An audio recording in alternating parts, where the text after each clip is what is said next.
not a word for Chelsea, who, of course, are in big trouble at the moment, losing against Newcastle by 1-0. 4 defeats in 5 under Graham Potter. What's gone wrong, Robbo? Well, Graham Potter's gone in and he's tried to set the way he wants his team to play. And he did it a bit at Brighton when he first went there, where they played some, not quite attractive football. They kept the ball, but without any penetration.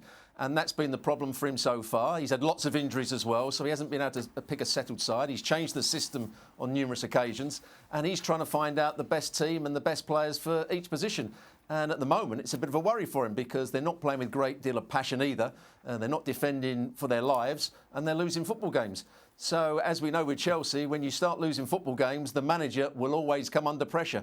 And Potter, I don't think he's going to get the sack this season, but he's got to start getting some results because at the moment they're not playing well enough and they don't seem to have a style of football that you can actually call their own.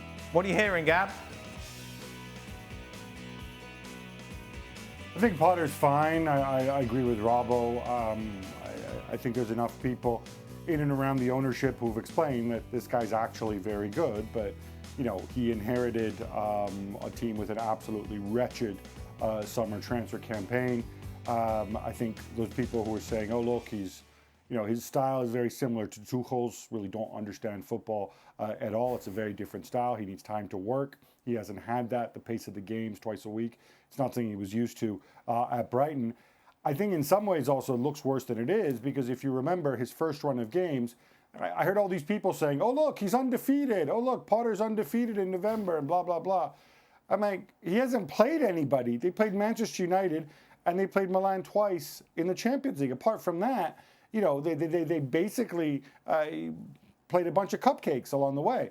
And now that they're playing tougher teams, and by the way, they weren't playing very well, except for the first Milan game, even in that run. So now that actually they're playing tougher opposition, between the injuries and the performances, as Robbo said, you realize just how dysfunctional the situation is, and really what a mountain Potter needs to climb here. If you require reading glasses, now would be an apt time to put them on as we take a look at Chelsea's signings over the last 3 years. A lot of players have come in for a lot of money. And the thing is, Robert, you go down this list, I would say Thiago Silva and Edward Mendy are two players who haven't got worse since they joined Chelsea. And you're suggesting everybody else has, which you might be absolutely right. And is it the players' fault? Is it the management's fault? Is it that they were brought into the wrong system? You can only tell if you were inside the training ground. But a lot of those players that when they came to Chelsea, I thought they would be outstanding players. Timo Werner, when I'd seen him play for Leipzig, I thought he'd be ideal for Chelsea. He'd be the centre forward. He could run in behind. When you saw Havertz play in the Bundesliga, you thought he was going to go and be an outstanding player. So there's been lots of players that I think have failed. Cucurella, when you saw him play for Brighton, you thought he was going to go and get crossing after crossing to the box, do brilliantly down the left-hand side. He's had poor time. So there's been some real problems with their signings. And the one player that I always liked when he was playing for Napoli is Koulibaly. He's had his injury problems as well since he's been at Chelsea, but he hasn't been the formidable defender he was when he was at Napoli. Is it just the scattergun approach of their signings, Gab, and the way they go about their recruitment? Is this a product of that?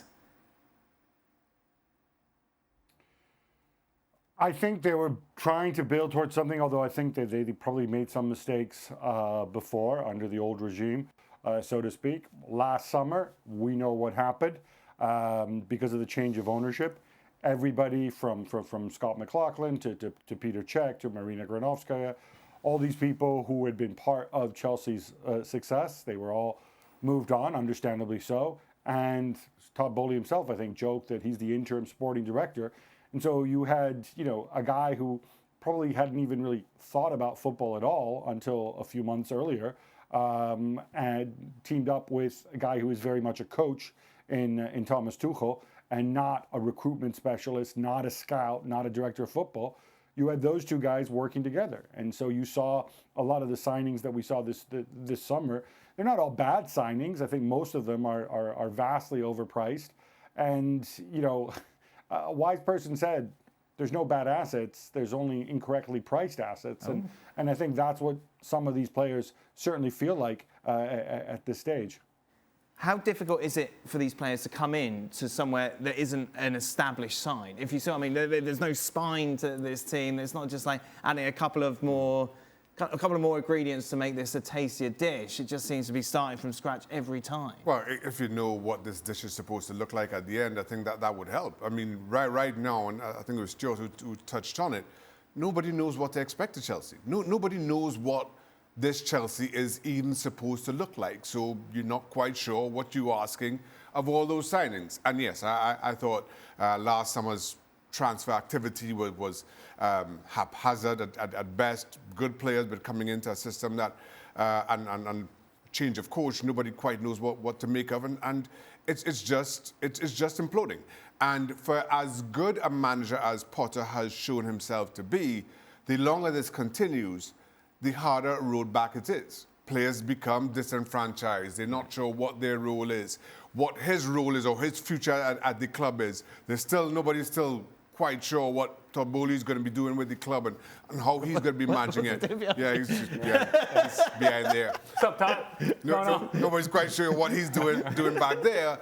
And as a player, the longer that continues, the more difficult it is for you to buy in to whatever it is. And unfortunately, it means that a very well-established and well-liked manager, certainly coming into the job in Graham Potter, is going to be the one who will be the face of that failure if it happens. Does it become kind of self-preservation from a player's perspective? Well, of course it does.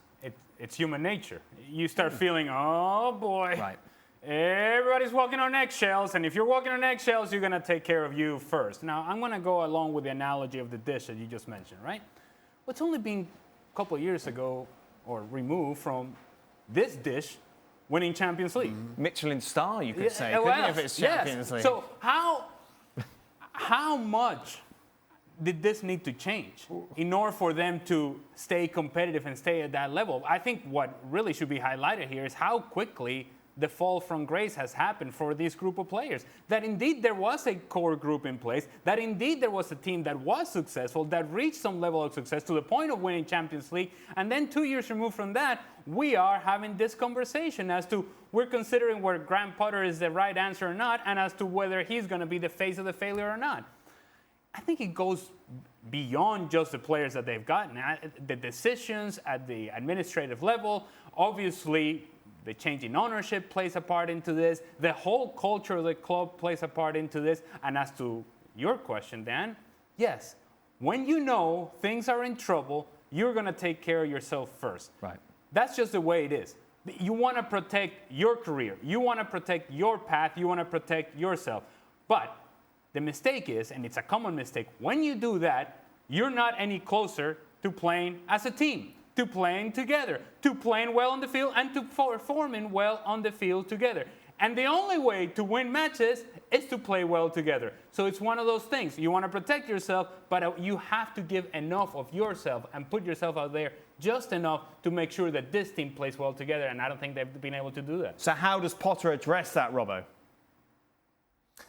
Well, first of all, he's got to get a system that he really wants to play. He's got to make sure that he's got the players in the right positions, and he's got to make decisions on players. He can't sort of say, well, I'll give him 2 or 3 games, and I'll give him 2 or 3 games, and I'm going to change the system again.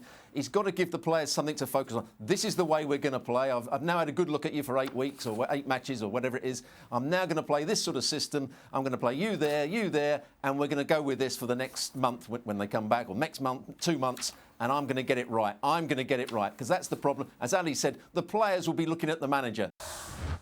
Well, thank you very much for watching ESPN on YouTube. For more sports highlights and analysis, be sure to download the ESPN app. And for live streaming, premium content, and let's not forget as well, ESPN FC 7 days a week. Subscribe to ESPN+.